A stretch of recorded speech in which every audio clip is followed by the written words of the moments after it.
Hello दोस्तों, कैसे हैं आप। क्वेश्चन नंबर 70 जबरदस्त है।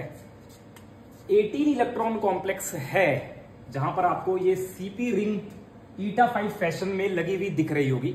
और जब भी कभी 18 इलेक्ट्रॉन कॉम्प्लेक्सेस होते हैं तो हम जानते हैं वहां पर तो एसोसिएटिव मैकेनिज्म से रिएक्शंस नहीं होते, सब्स्टिट्यूशन रिएक्शंस वहां पर डेसोसिएटिव मैकेनिज्म से होंगे या फिर रिंग स्लीपेज होगा, मतलब हेप्टेसिटी बदल जाएगी। हेप्टेसिटी बदले मतलब ईटा 5 अगर ईटा 3 वाले मोड में चला जाए या फिर ईटा 1 में चला जाए तो कुछ बेहतर हो सकता है। मतलब फिर वहां पर क्या होगा, मेटल कोऑर्डिनेटिवली अनसैचुरेटेड हो सकता है, मतलब 18 से 16 बन सकता है और उसके बाद फिर वो नए को जोड़ेगा और सब्स्टिट्यूशन करवाएगा, ऐसा ही कुछ होता।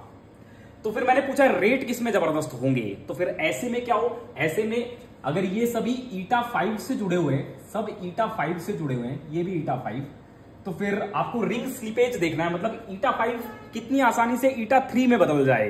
तो फिर इसके लिए आपको क्या करना पड़ेगा, आपको देखना पड़ेगा जब ईटा 5 से ईटा 3 बनेगा तो वो जो इंटरमीडिएट है वो कितना स्टेबल है। तो अगर मैं इन दोनों की बात करूं, इंडेनाइल की या फ्लोरीन की बात करूं, तो उनमें क्या होता है, उनमें जैसे ही ये ईटा 5 से ईटा 3 में कन्वर्ट होता है, मतलब ऐसा कुछ रहा होगा, इसमें कन्वर्ट होगा तो यहां पर बेंजीन रिंग आपको एक देखने को मिलेगी। मतलब अभी क्या है, अभी ये वाली जो पाई इलेक्ट्रॉन डेंसिटी ना, ये वाली पाई इलेक्ट्रॉन डेंसिटी वो केवल यहीं तक इसमें डीलोकलाइज है, यहां पर बेंजीनॉइड फॉर्म नहीं है।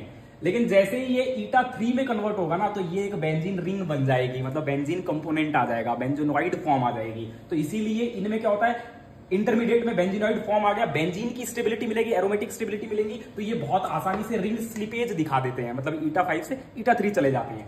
इन दोनों की बात करूं तो यहां पर क्या है, यहां पर ये देखिए, यहां पर ये जो चार्ज है ना, ये 5 कार्बन पर डीलोकलाइज है। और ऐसे में 5 से जब ये 3 पर आएगा, मतलब ईटा 3 पर आएगा, तो एक तरह से पहले ये 5 पे डीलोकलाइज था, अब ये 3 पे डीलोकलाइज है, मतलब ये लोकलाइज होने की कोशिश कर रहा है। और अगर ये लोकलाइज होने की कोशिश कर रहा है तो फिर कौन से सब्स्टिट्यूएंट होंगे जो इस नेगेटिव चार्ज को स्टेबलाइज करेंगे, सर -R वाले। अगर ये 3 पे लोकलाइज हो रहा है और यहां पर इलेक्ट्रॉन विड्रॉइंग ग्रुप है तो इस नेगेटिव चार्ज को स्टेबलाइज करेगा, मतलब इसका ईटा 3 फॉर्म स्टेबलाइज करेगा। तो मतलब इन दोनों की अगर मैं बात करूं तो नेगेटिव चार्ज यहां ज्यादा स्टेबल होंगे, मतलब इसकी ईटा 3 फॉर्म ज्यादा स्टेबल होगी, तो इसका ए वाला आंसर होगा।